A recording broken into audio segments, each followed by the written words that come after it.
on the air in the middle of an intense moment on Capitol Hill, with lawmakers right on the edge of another escalation in their investigation into the January 6th riot, with the House debating and about to vote on whether to hold Mark Meadows in contempt of Congress. What we now know about the texts sent to the former chief of staff and what the committee's planning to do next. We're also going back to Kentucky tonight, where that candle company in Mayfield is pushing back on what employees told NBC News in that story you watched here 24 hours ago, that they wouldn't let employees leave during the tornado. We're one-on-one with a worker who was in the building that night. Wait till you hear what she has to say. And a big soap opera star wants to get back to work, but only if he doesn't have to get vaccinated. Why he's arguing for a religious exemption to ABC's mandate in a story that could have bigger implications, as we're getting some promising news about a new COVID treatment. Plus, doctors say an ex-NFL player who allegedly killed 6 people and then himself earlier this year had a brain riddled with CTE, why experts are saying his case is, quote, unusually severe. And you know who's decided they don't need no man? Condors, you know, the big bird. Apparently the females can reproduce without a male partner, much to the shock of scientists, which could unlock a key to help some other endangered species. We're going to explain that one in tonight's original in just a little bit. Hey, I'm Hallie, and as we come on the air tonight, the House right now is about to vote on whether to hold Mark Meadows in contempt of Congress. Remember, this is after the former Trump chief of staff decided not to answer questions from the committee investigating the Capitol riot. And right as we were getting ready for the show, we were watching some of that floor debate go down on the Hill. Watch. If you're making excuses to avoid cooperating with our investigation, you're making excuses to hide the truth from the American people about what happened on January 6th. The point isn't cooperation or fact-finding. They care about punishment. The point is prosecution. And of course, the point is the headline that they're going for. Former Trump chief of staff found in contempt of Congress.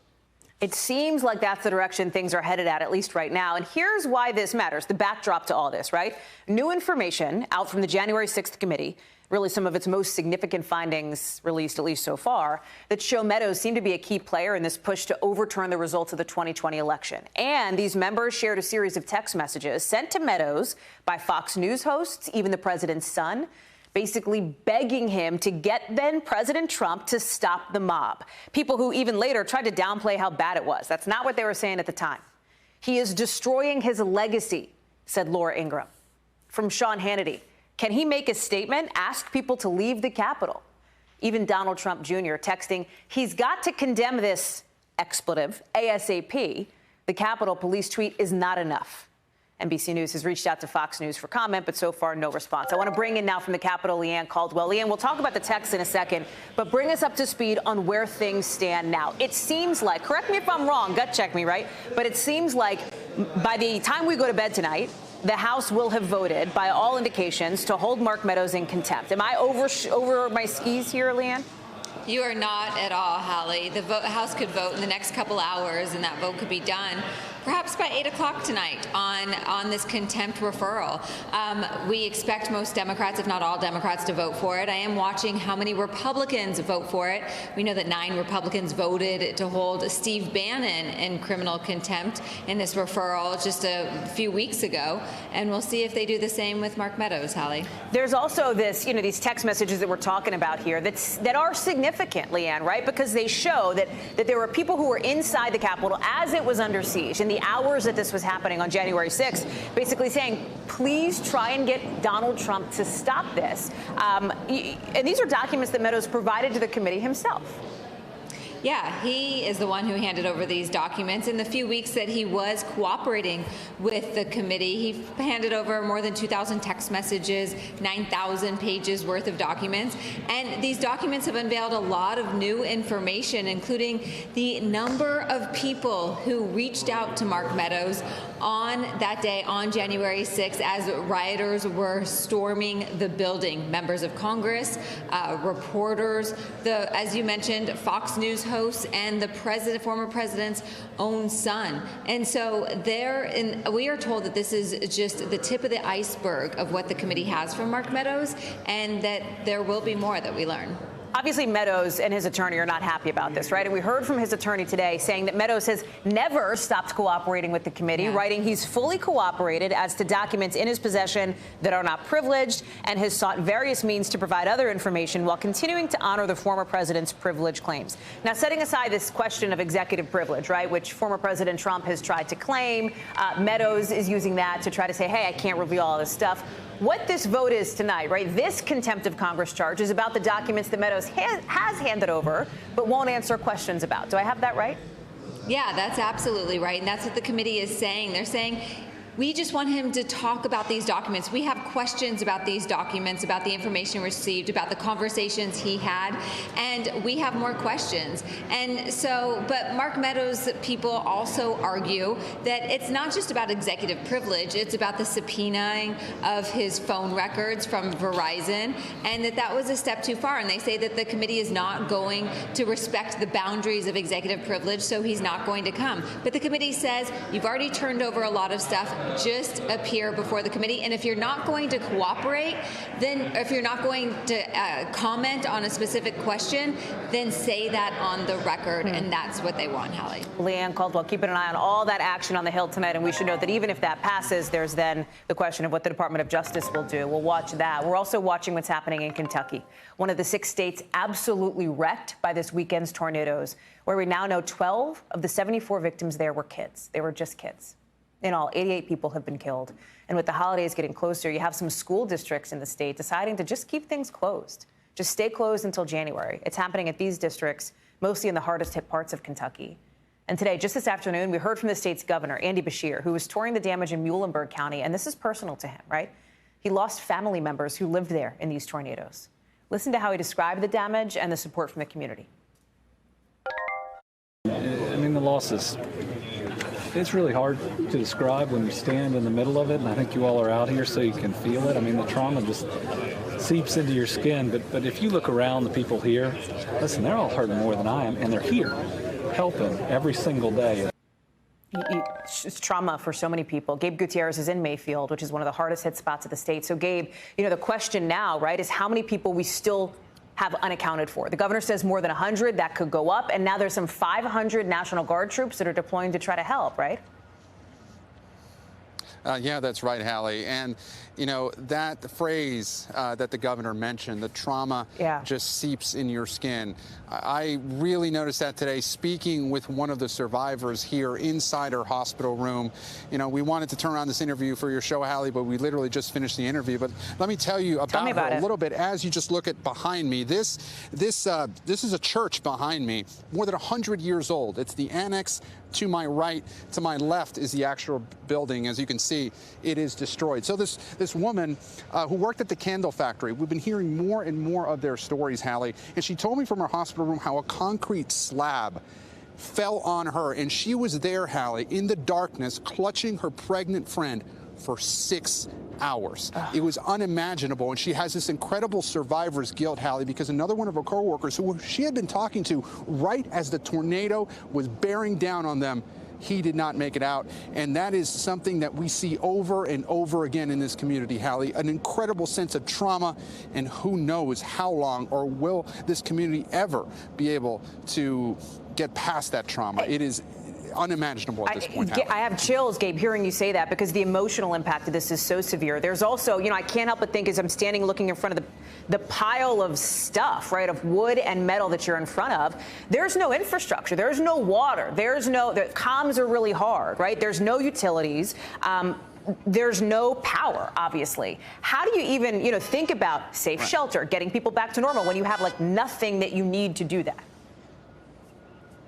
And Hallie, you've covered these storms before, and you know that it does take a while for the full scope of the damage to be assessed. But this storm, this series of storms, really, as you mentioned, across multiple states, and as you can pan around behind me, this destruction extends here in Mayfield for blocks and blocks, really miles and miles. And the governor here, or the governor in Kentucky today, said that in some ways it was cathartic to see this debris being moved out of the community today, because at least some of that devastation, some of that death, some of that destruction potentially could be moving on. And actually, right to my left here off camera, you can see rows and rows of power poles that utility crews have been scrambling to try and install today to try to get back some sense of normalcy. But it will take a very long time, as you know, Hallie, for this community to bounce back. However, as you said, and this is still a search, rescue and recovery effort, as you mentioned. Can you imagine more than 100 people still unaccounted for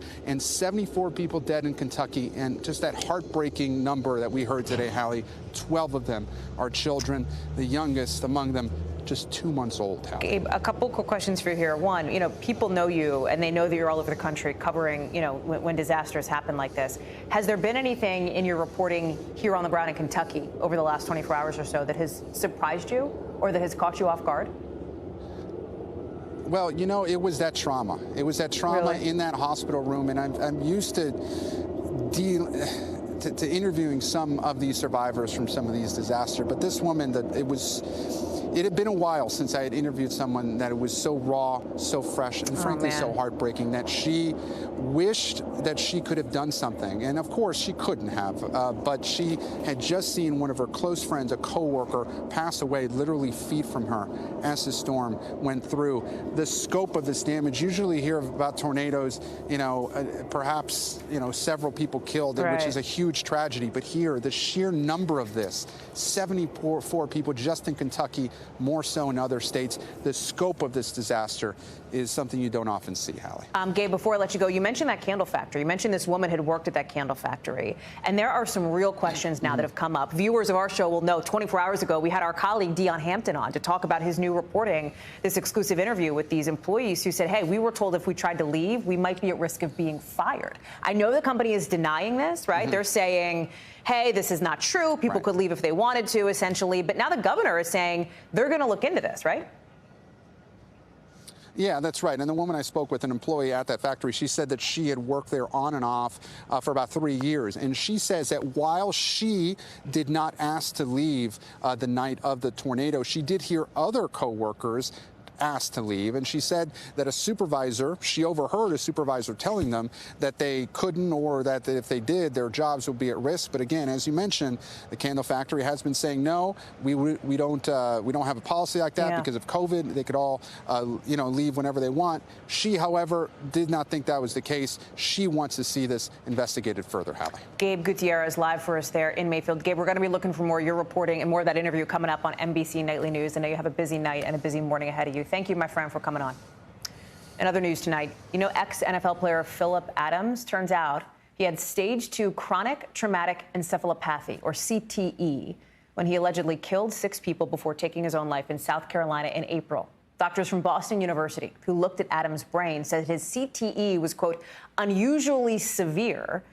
What is CTE? It's caused by brain trauma, repeated brain trauma, and the symptoms can include depression, memory loss, and aggression.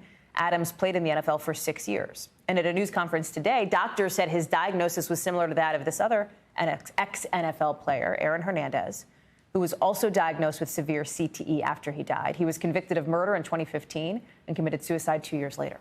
The NFL has not yet responded to NBC's request for comment, but we do have Sam Brock here with more. Sam, we haven't heard from the NFL yet, right? We have heard from Adams' family, who said in a statement they say he was desperately seeking help from the NFL, but was denied all claims.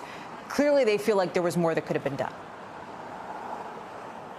There is no question that both the family, Hallie, and also the researchers and scientists that were at this conference today do believe that a different course of action could have been taken that would have resulted in an outcome that did not involve 6 people dying, 2 kids under the age of 10. And really what this comes down to is access to resources. His family says he desperately asked for help, but the issue is he didn't necessarily have the cognitive abilities at that stage of progression for his CTE to fill out extensive paperwork, or perhaps to make an hour or 2 drive to go see a doctor. It might have just been that simple. And so what the folks said today was that the NFL needs to consider reconsidering its package of help for these former players, and specifically the advocacy component, so that they can intervene and help someone if they are not capable of going to get the resources they need to help themselves. And it's also worth noting, Hallie, the NFL has a very complicated history here.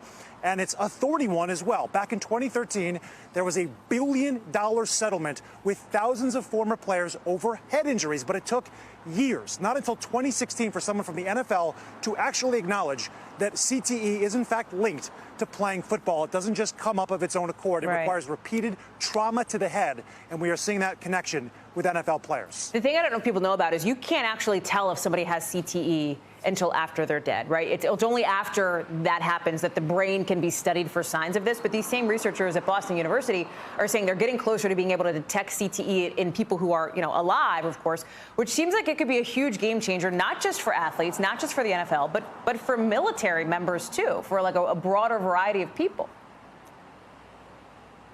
That is the hopeful aspect of this, Hallie, and they talked about things like biomarkers, spinal fluid, and brain imaging to be able to detect whether or not someone has CTE while they are still alive. Researchers believe they are close to doing that. If they can accomplish that particular goal, they would be able to help people, and as you said, folks from the military, football players, boxers, athletes, with a whole host of issues, whether that is depression, aggression, compulsive behavior, violence in some cases. At least they could see it earlier on and do something about it. But what they also said was the only way to prevent players from developing CTE over the course of years is to play less football. And so that, of course, has sparked a national conversation that's been going on for years. Sam Brock, we're really grateful to you for bringing us this story and for staying on top of this. Obviously, if we hear from the NFL, we're going to want to hear back from you on this. Thank you, Sam. O.J. Simpson is a completely free man today. His parole for armed robbery officially over 2 months early. The Hall of Famer, speaking to the NFL, was released from a Nevada prison in 2017 after serving 9 years for stealing sports memorabilia. You might remember, I'm sure you do, that Simpson was acquitted of murder in the deaths of his wife, Nicole, and Ron Goldman in 1995. He was later found to be responsible for their deaths in a civil trial. Turning now to the pandemic, and it turns out late this afternoon we found out Cornell University, the whole school, shut down because of COVID. The school says testing samples from students showed there may be a really significant number of Omicron cases on campus. So the school has moved to what they call a red alert.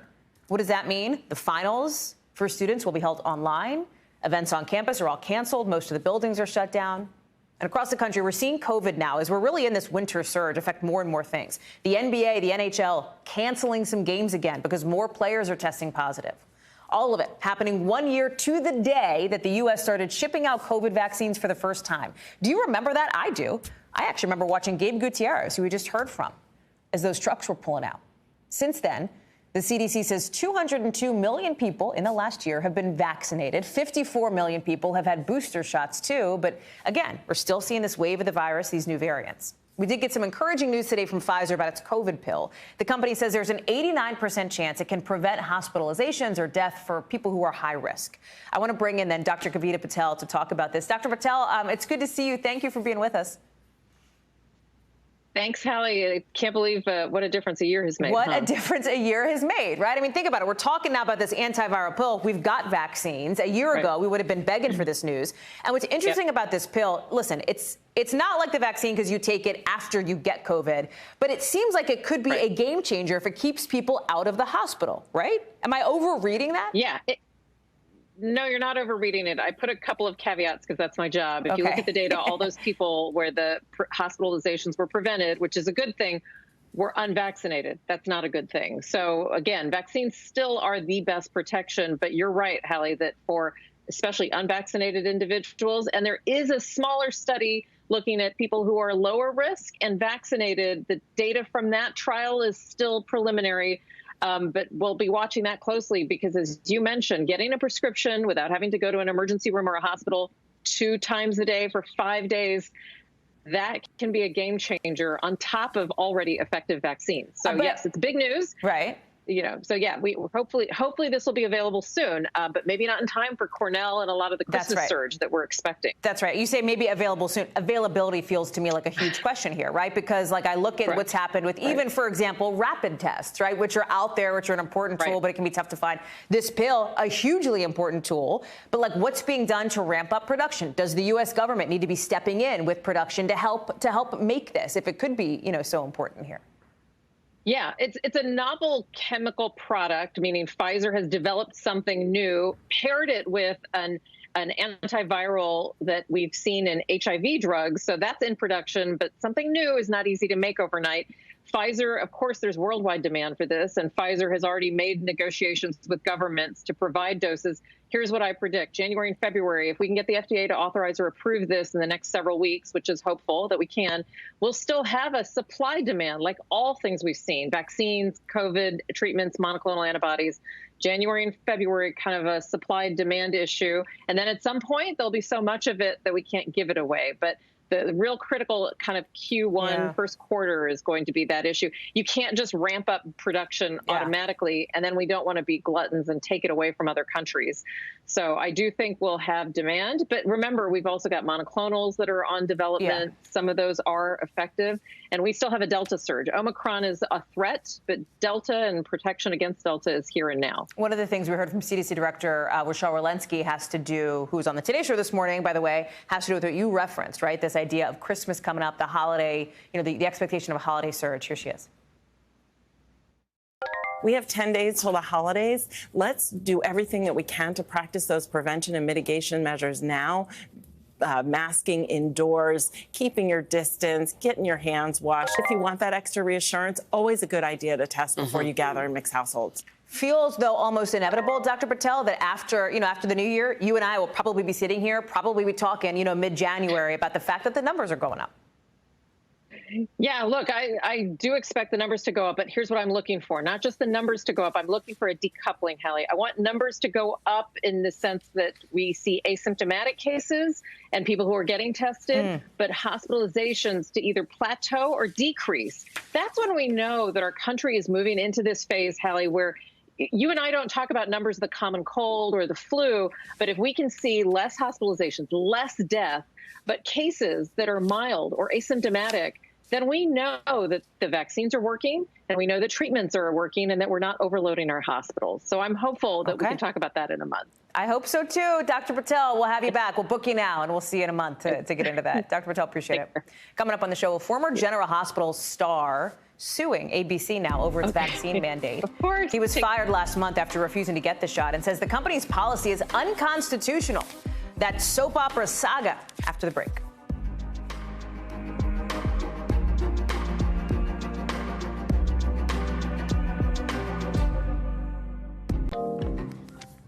So even if you're not a regular daily watcher of the soaps, you might actually recognize the person we're showing you here, right? Huge star, big star, one of the biggest soap operas on television, now suing ABC. Why? Because of the company's vaccine mandate. Ingo Rademacher, known for his nearly 25 years as Jax on General Hospital, was fired last month because he refused to get vaccinated. Now, in new court papers filed, he says he wanted a religious exemption and that ABC rejected that. He says their mandate is not constitutional and amounts to religious discrimination. It's a case that people are looking at because it could have broader implications as we talk about vaccine mandates all across the country. Rademacher's talking about his exit from the show. In this video he posted on Instagram earlier in the month. Watch. If you want to go get the vaccine, get the vaccine. If you think it's going to protect you, that's great. But you should be able to make that choice. NBC News has reached out to ABC for comment. We haven't heard back yet, but I want to bring in now Vaughn Hilliard. So, Vaughn, this is interesting here, right? Because Rademacher says he wanted this religious exemption. ABC said no. Talk about how his lawyers are laying out the argument, and then channel your inner Danny Savalos, right? What are the chances that this suit actually holds up? Exactly. We get used to these soaps, these characters, they come and go, and then they always seem to come back. But the question is, Hallie, is this Rademacher's final exit here? Because you see throughout the court system here in the United States, several lawsuits that have been held up here. But what you hear from these lawyers, they're arguing that he claimed religious exemption and that ABC provided the employees, his fellow colleagues, religious exemption to get out of taking the vaccine. But when Rademacher went to ABC and made this claim, his lawyers say they interviewed him for 30 minutes and ultimately determined that his claim was essentially not good enough. And the lawyers say that is not for any corporation to determine whether somebody's religious claim is good enough for that corporation. Now, what is a court case that we have seen that could potentially lend some foresight to where this goes? I think the most notable one is the one that just on Monday, the U.S. Supreme Court declined to take up. 6 of the Supreme Court justices declined to put forward an injunction against against the state of New York, which made it mandatory just earlier this fall that healthcare workers across the state had to get vaccine mandates, and a religious exemption wasn't even good enough. Again, the U.S. Supreme Court, even with that tilt towards those conservative justices, made the determination they weren't going to stop the state of New York. It's an interesting legal precedent. We'll see how that relates, or if this, holds up in this instance. I have to say, Vaughn, I'm going to be super honest with you and all of our friends here, which is, when I was a kid, I watched Rademacher on General Hospital, right? I'd come home from school, General Hospital was on, my mom was a big fan, and I say that to say, not like I'm some, huge fan myself, but because he's been around for so long. He's like such a huge face in the soap opera community. If you don't watch the soaps, you might not know that, but he is a big, big face. Tons of people, tons of fans, but he's been getting some backlash from this, right? Some support, but some backlash. Like, this has had an impact. So you're revealing that you were a 90s teen, because back in 96 is when he first made his appearance, but he's not even one of the top 5 longest running cast members. There is one individual, another cast member, though, that is also exiting here, just here in these last weeks. The likes of Steve Burton, who plays Jason Morgan on the show. He's been around since 1991. He also declined to get a vaccine shot. He claimed not only religious exemption, but medical exemption. ABC, just like with Jax on the show, they said that's not good enough. Right. And they're seeing their time go by. Again, though, we've got to repeat, now across the country, Hallie, 84% of American adults have received at least one shot. So for those like you, you can expect most of those cast members that you've been watching now for a couple of decades to be returning here this season. Vaughn Hilliard, you have a future with Soap Opera Digest. Thank you so much, my dear friend. Thanks, I appreciate that. The Occupational Safety and Health Administration, OSHA, is looking into that Amazon warehouse collapse in Illinois we told you about last night after a tornado ripped it apart. 6 workers were killed, and we have updates tonight. We're live with Megan Fitzgerald on the ground with the brand new Amazon response. That's next. Have you heard about this new warning from cybersecurity experts? They're saying this software bug could leave millions of computers open to hacking, maybe even yours. Ken Delanian has more on what you should know in just a bit. But first, let's get you over to the 5 things our team thinks you should know about tonight. Number 1, federal prosecutors say a man in Texas paid 3 hitmen to kidnap and kill his ex-mistress and her boyfriend last year. Eric Charles Mond allegedly paid 2 former Marines and a former Israeli soldier $750,000 after the boyfriend threatened to expose Mond's affair. Mond and the 3 other people have all been charged. If convicted, they could face life in prison. Number 2, an insurer for the Boy Scouts says it'll pay $800 million for a proposed deal to settle sex abuse claims. This is money that would be used to settle more than 82,000 claims from people who say troop leaders abused them when they were kids. This brings the total amount of money available for those settlements to more than $2.6 billion. The Associated Press says that would make it the biggest sex abuse settlement in U.S. history. Number 3, Spain is ordering more than 30,000 people on La Palma Island to stay inside because of toxic gas. Look at this. It's gas from a volcano that's been erupting for months.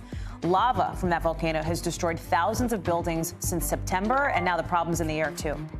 Number 4, Norway is banning booze to help stop the spread of the Omicron variant. It's all part of its latest round of COVID restrictions. You're not going to see alcohol served in bars and restaurants anymore. In a statement, the country's prime minister said in part that, quote, for many, this will feel like a lockdown. Yikes. Number 5, United Airlines says it's planning to buy up to 100 hydrogen electric engines. Why is that newsy? The company that makes those engines says they're 0 emission.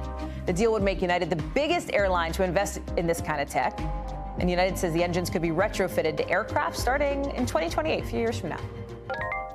Turning back to what's happened in the Midwest, the tornado that destroyed that Amazon warehouse in Illinois. We've talked about it, right? And since that happened, you have some workers bringing back accusations that Amazon, in this instance, was not a safe place to work. Amazon now has a new response, just out, saying they are, quote, deeply saddened by the news that members of our Amazon family passed away and that they're continuing to provide support to our employees and partners in the area. This is after multiple people were killed at that facility. Amazon also says employees are trained for emergencies and that they're allowed to have their cell phones, which some employees have said was not the case. OSHA inspectors have been on the ground in Edwardsville since Saturday and will look into whether the rules were all followed. I want to bring in Megan Fitzgerald, who's outside that warehouse with more. And Megan, this is getting more and more layered, right? This is getting deeper and deeper because we know that Amazon's been criticized before because of labor practices. Now they're kind of defending themselves in the middle of this just horrific and very sad situation. Talk to me about it. Yeah, so what we know is that there are those accusations out there that employees say they were not allowed to have their cell phones on the floor. Amazon says that was the case before the pandemic. Since then, they've relaxed those rules and they've allowed employees to have their phones on the floor. Tragically, 46-year-old Larry Verdon, he was the veteran who sadly lost his life on Friday night. He was actually texting with his longtime girlfriend in the minutes leading up to this tornado. I want you to listen to what she had to say. And he texts me, he's like, Amazon won't let us leave. I was like, he's like, I'll be home after the storm. What was the last text you got from him? Just that Amazon won't let him leave. Right, so we asked Amazon about that as well, and they said, look, we asked employees to stay inside the building for their own safety, and they said in doing so, they were in lockstep with OSHA's guidelines, Hallie. Can you talk a little bit more about the timing here? What do we know about how this all happened?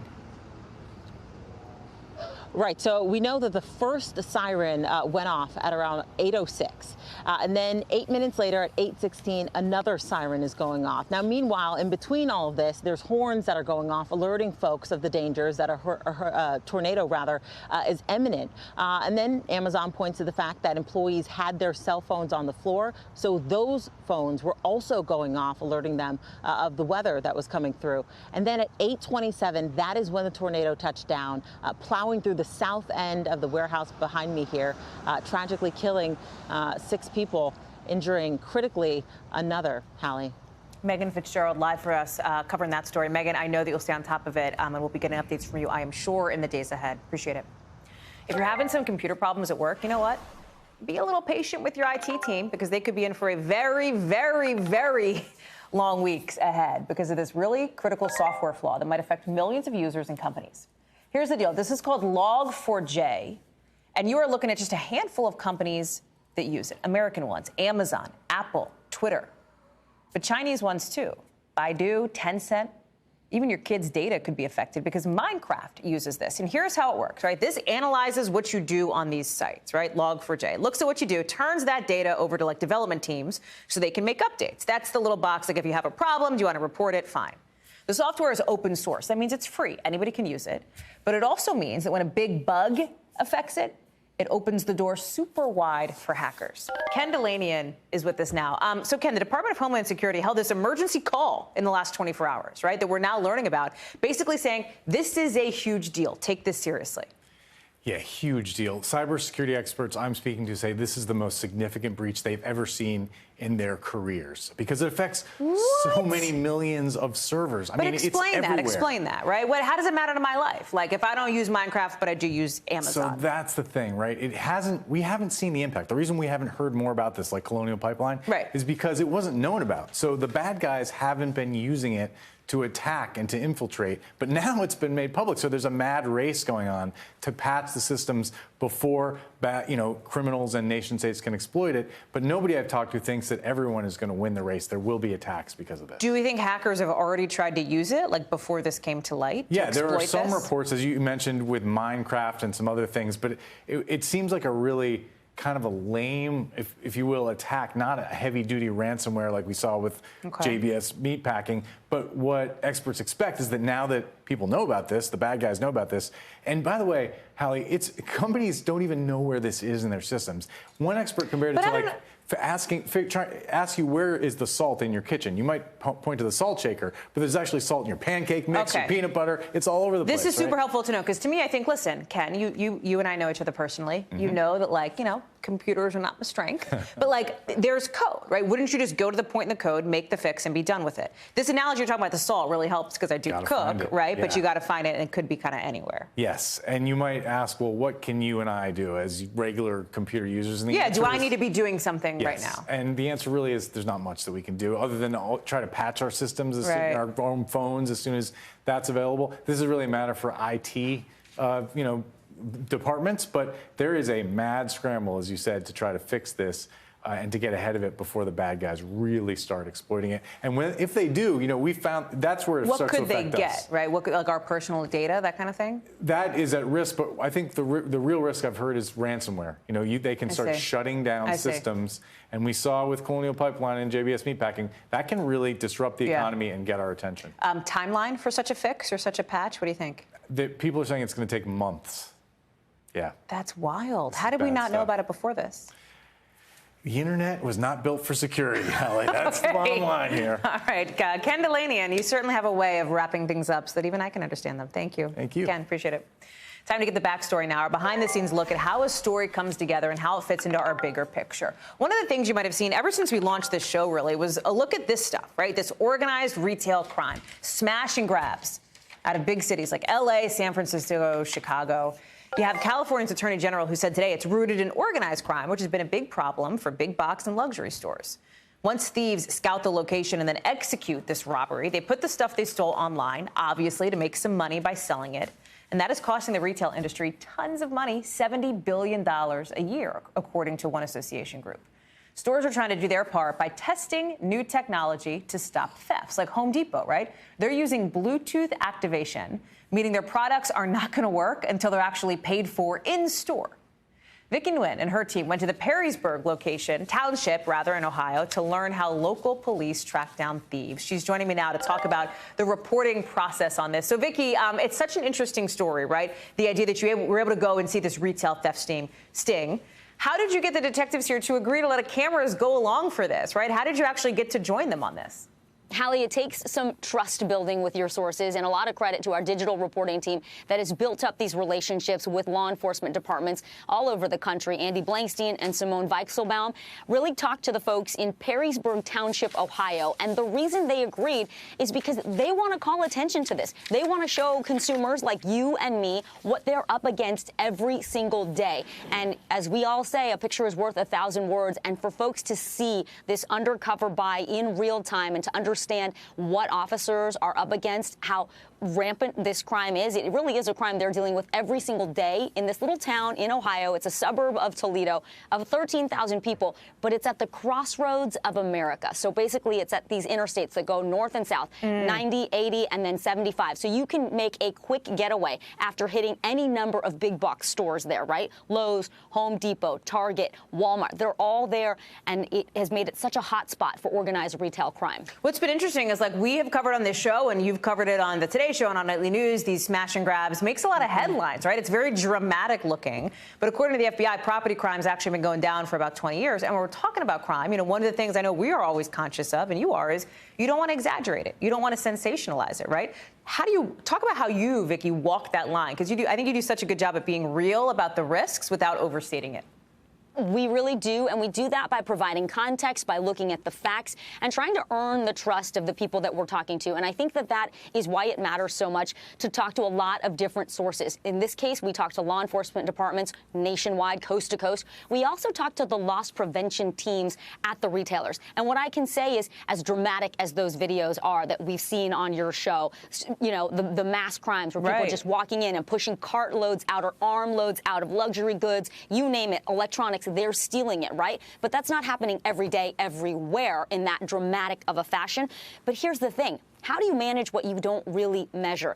There is not, in California, for example, I'll say, there's not a specific code for organized retail crime. It's lumped in with robberies and burglaries. Well, guess what's been down over the last 2 years nationwide? Burglaries. Why? Because we've been home, Hallie, so the criminals haven't been trying to break into our homes. So it's really hard to look at that and just look at that big FBI stat and say, well, this isn't a problem. It's also underreported, of course, according to our sources in law enforcement, because stores, they don't really want to bring a lot of attention and publicity to this because they worry about the effect it's going to have on consumers, worried about their safety. So there are many factors that contribute to why you might see that decline in the graph that you showed, but that this crime is actually something that officers are dealing with every single day. That's so interesting. Vicki, I think viewers probably know you and hear you and listen to you doing these investigative pieces, doing these consumer pieces. You've done a lot. Has there been anything in the reporting of this story that you didn't expect, that you went, oh, wait a second, that's actually not something that I thought I was going to find out in the course of this reporting? what really surprised me, Hallie, and that's, the joy of investigative reporting, is that we get to go beyond the who, what, when, where, and really help viewers understand the why, is why are we seeing this brazen type of robbery, this crime?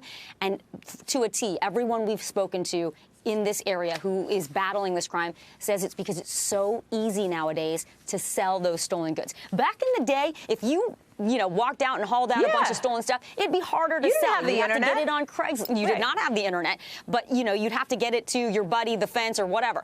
Then it was Craigslist and it was eBay, and for a time it was Amazon. Now the marketplace, it's Facebook Marketplace, according to all of our sources. Interesting. Because it's so easy, it gets up there, and if you're a consumer, a lot of red flags to look for.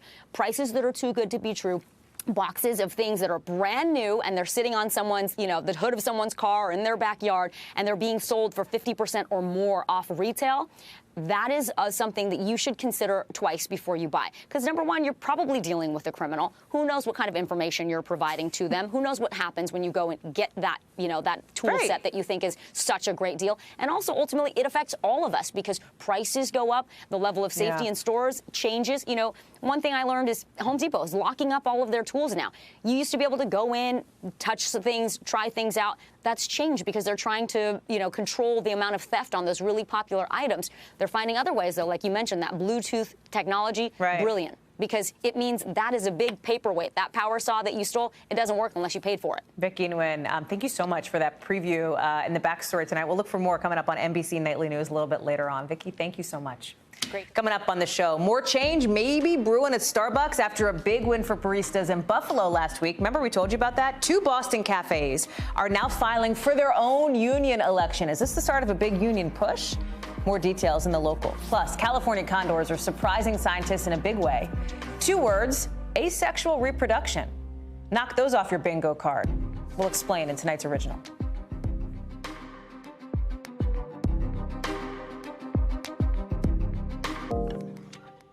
A couple of California condors, say that 5 times fast. They're taking independence to a whole new level. 2 of these endangered birds. I'm so tongue-tied because the bottom line here, they've given birth without having sex. I mean, we're going to talk about why that's so interesting and has repercussions for more endangered species. It's an incredible story. Emily Ikeda has more on this in tonight's original. But first, NBC News covers hundreds of stories every day. And because you couldn't possibly read or watch or listen to them all, our bureau teams have done it for you. This is what they tell us is going down in their regions in a segment we call The Local. First up, from our Southeast Bureau, ex-NFL player Josh Bellamy is getting 3 years behind bars for committing wire fraud to get more than $1 million in COVID money. Court records say the Florida native got a Paycheck Protection Program loan for his entertainment company by using bogus documents, bogus info. Bellamy later admitted he used the money on stuff like jewelry and a hotel stay. Besides prison time, he also has to pay all that money back. From our Midwest Bureau, this is video of a dash for cash in South Dakota. You may have seen it. It went super viral over the last 24 hours or so. And now apologies are going around. You're seeing it here. 10 teachers got on their knees at a hockey game to scramble for dollar bills for classroom improvements, for school supplies. And a lot of people had a problem with it, right? They felt like this was really degrading. The event's sponsors have now put out a statement saying their intention was to hold a positive and fun experience, not a negative one. To make up for it, every teacher who participated will get an extra $500. And our Northeast Bureau is telling us Starbucks workers in Boston are trying to jump on the union train after baristas in Buffalo, New York, formed the company's first union just last week. Employees at 2 stores in the area have filed the paperwork saying they want a fair workplace. No date on that union vote in Boston yet. We'll watch that one. We want to bring you now today's original with in-depth reporting on a topic we've been watching. So this year, scientists declared 22 animals extinct, gone from the face of this planet, including 11 birds. But there is hope for the critically endangered California condor, not extinct yet, but getting closer and closer. They've existed for thousands of years, but lately they've seen a huge population decline. And now researchers have made this crazy discovery. Female condors can reproduce without males. Our Emily Ikeda has the story. Well, Hallie, we've always known how capable moms are, but maybe not to this degree. Scientists stunned to learn 2 condors asexually reproduce, and many believe it could likely happen again. You may recognize its nearly 10-foot wingspan from Jurassic Park. Condors. Condors are on the verge of extinction. or perhaps heard its name when the species was nearly wiped off the planet in the 80s. But today, California condors are soaring into the spotlight for a new reason. Meet Anyapa, geneticist working at the San Diego Zoo Wildlife Alliance, said she reproduced without a male partner. That means her offspring here only contains Anyapa's genes, never fertilized by sperm, the rare phenomenon scientifically known as parthenogenesis. Was this a eureka moment? I was gobsmacked. I was blown away. Dr. Oliver Ryder is among the researchers publishing the groundbreaking study this fall. You understand something. Condors are still surprising us. They started genetic testing here to make sure there was no inbreeding among the birds, but that process hatching a golden egg of sorts. Well, actually, two. While reviewing the DNA profiles of more than 900 birds in this lab, geneticists accidentally discovered two condors asexually reproduced in the early 2000s. Their chicks, both males, dying at 2 and 8 years old, young compared to most condors. This park is huge. Yeah. I mean, how many acres are we talking about? We have 1,800 acres here. Erin Massey is a condor expert, for years helping repopulate the scavenger, even if that means playing mother hen herself. A major goal of conservation efforts here is to help prepare condors for the wild, which means limiting their time and exposure to humans. This group will remain under managed care, allowing us to gain such close access. To say the prehistoric vulture made a comeback is an understatement. At one point in the 1980s, just over 20 California condors roamed the earth. Today, that number has climbed into the hundreds, but not yet out of being labeled critically endangered. So these guys are scavengers. They only eat dead things. So they are encountering animals that have been shot with lead ammunition in the wild, and that is something that they are consuming, and it is toxic to them. Some wonder whether parthenogenesis is condors' response to the species' struggling population. But Dr. Ryder points out in both cases, the females were paired with males. They just opted not to mate with them. Why would a species asexually reproduce? Well, that's a deep evolutionary question, that it's more complex than we know and produces things that we couldn't have imagined. Producing what they couldn't imagine, but hope will repeat itself. Do you think it will happen again? I do. The world out there is just grander and deeper than we take for granted. While uncommon, other species have asexually reproduced, such as turkeys, lizards, and sharks. Dr. Ryder says this rare form of reproduction probably happens more than we realize because it's extremely unusual to examine an entire species' DNA as they did with the condors. Hallie? Emily Ikeda with that story. Who knew? Gonna take a quick break with a whole lot more coming up. We want to take you back now to Mayfield, Kentucky, and the tornado that wrecked that city. There have been a bunch of questions about a candle factory there where 8 people died. Cleanup is now just starting, but if you look at this video, there's really nothing left, right? But pieces of wood and metal. FEMA crews have been working for the past few days to try and clear some of this out. With now this new follow-up on reporting we brought you yesterday from our NBC News team. We talked about it earlier in the show. Governor Beshear saying a state agency is going to look into allegations made in that exclusive story from our Dion Hampton that employees were told they might lose their job if they left after those tornado warnings came in. The company, Mayfield Consumer Products, is denying these allegations. They say they're absolutely untrue, that they've had a policy in place since COVID began that employees can leave anytime they want and come back the next day, and they say protocols were in place and followed during the tornado. Hallie Condor was at the candle factory in Mayfield on Friday and is one of the folks with concerns about how this all was handled. She is joining me. I believe she is on the phone live with us now. Hallie, can you hear me okay? Yes, ma'am, I can. Thank you so much for being with us, and I'm so sorry about everything that you're going through. Can you tell me a little bit about your experience at the candle factory? Did you try to leave? Were you allowed?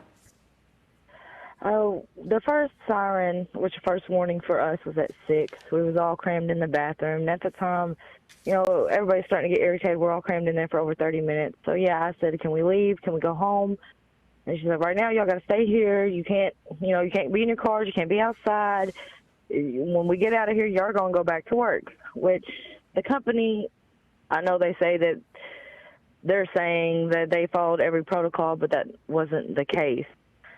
I mean, they put us in our designated area, but they never warned us that it's coming. Y'all need to put, you need to get down on your knees and cover your heads, and you need to embrace yourself for what's about to happen.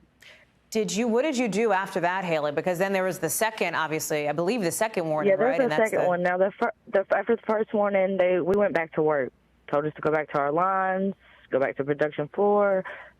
Now, when the second one comes, it wasn't no different from the first one. They couldn't get roll call done because people were playing and not taking it serious because our supervisors wasn't taking it serious. Nobody told us, look, the storm's coming for us. Y'all need to, get in position and get ready. But it was never our supervisor ever telling us what was really going on, that it was getting close to us, and they had a 3-hour window to tell us that, or to allow people to leave, or be like, hey, we're closing production tonight, go home. Or, if you feel safer here, you're more than welcome to stay, but it's coming. They were never upfront with us. There was a lot of things that they could have told us for us to prepare ourselves for what was about to happen, whether or not they let us go home. Right. But it was, a lot of people know if you leave early so many times, that's call for termination, I'm sorry, Haley, I was just going to ask, were you worried that were you told, or were you worried that you could be fired if you left? Did anybody say that to you?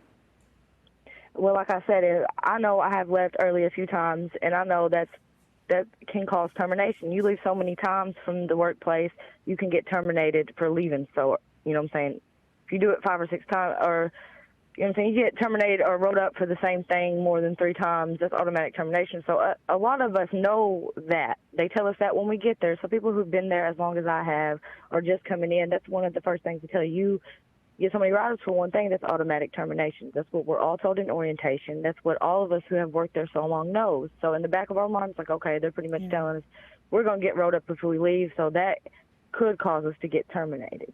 Now, those kind of words didn't come out their mouths, no, but us knowing how the system works and how the job works, we know we sign out and leave more than 3 times, that can be our job. Okay. Whether this time is we sign out and leave, that's because we know in the back of our mind that it's a possibility. If we leave right now, we could lose our job. Haley Condor, I'm sure that it has been a very difficult 5 days for you. I'm so grateful for you to come on the show, and I'm glad that you are safe. I really appreciate it. We should note, of course, as we mentioned, the company has denied those allegations. That does it for us this hour. More Hallie Jackson now tomorrow, same time, same place. I will not see you, but I'll see you back here on Monday. But the show will be here. Coverage picks up right now. Thanks for watching our YouTube channel. Follow today's top stories and breaking news by downloading the NBC News app.